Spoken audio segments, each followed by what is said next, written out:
Hi friends, আমি পায়েল। আমার রান্নাঘরে সকলকে স্বাগত।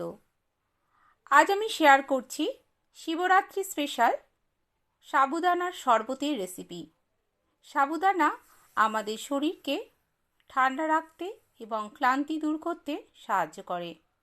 তাই উপোসের পরে যদি এমন একটা শরবত থাকে তাহলে আমাদের শরীরের ক্লান্তি অনেকাংশে দূর হবে। রেসিপিটা ভালো লাগলে আমার চ্যানেলটিকে সাবস্ক্রাইব করে নেওয়ার অনুরোধ রইল। পাশে থাকা অল বেল আইকনটিকে অবশ্যই ক্লিক করে দেবেন, তাহলে আমি যখনই কোনো ভিডিও আপলোড করব দ্রুত নোটিফিকেশান আপনার কাছে পৌঁছে যাবে।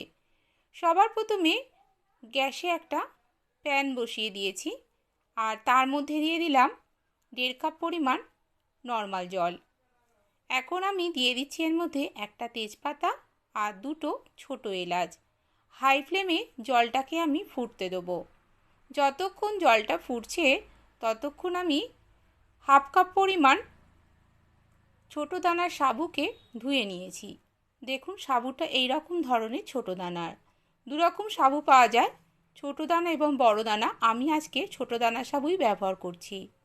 জলটা এখন ফুটে উঠেছে, সাবুদানাটা এর মধ্যে দিয়ে দিচ্ছি। তারপর গ্যাসের ফ্লেমটাকে মিডিয়ামে রেখে সাবুদানাটাকে ফুটতে দেবো। সাবুদানাটা ফোটা শুরু করে দিলে এর মধ্যে আমি দিয়ে দেবো যতটা পরিমাণ সাবুদানা নিয়েছি ঠিক ততটা পরিমাণ চিনি। চিনিটা দিয়ে দেবার পর সাবুদানাটাকে চিনির সাথে ভালো করে ফুটতে দিতে হবে। এখন আমি ভালো করে একটু নেড়ে দিচ্ছি। গ্যাসের ফ্লেমটা অবশ্যই মিডিয়ামে থাকবে।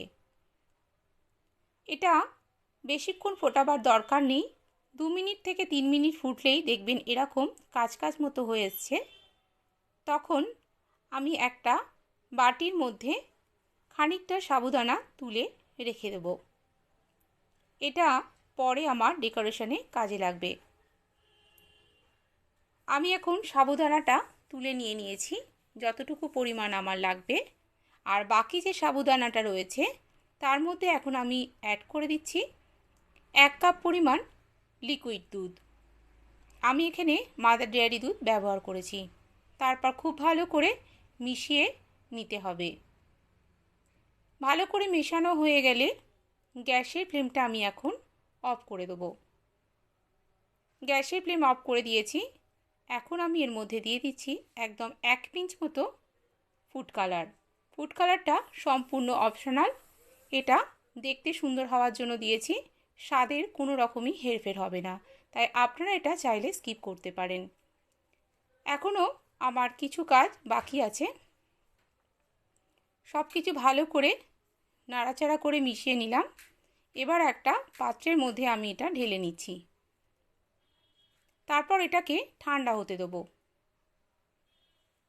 সম্পূর্ণ সাবুদানাটা আমি একটা বাটির মধ্যে ঢেলে নিলাম। এবারে আমি দিয়ে দিচ্ছি ওপর থেকে কিছু চেরি। আমি চেরিগুলোকে এভাবে ছোট ছোট করে কেটে নিয়েছি। তারপর ভালো করে আবারও মিশিয়ে দিচ্ছি।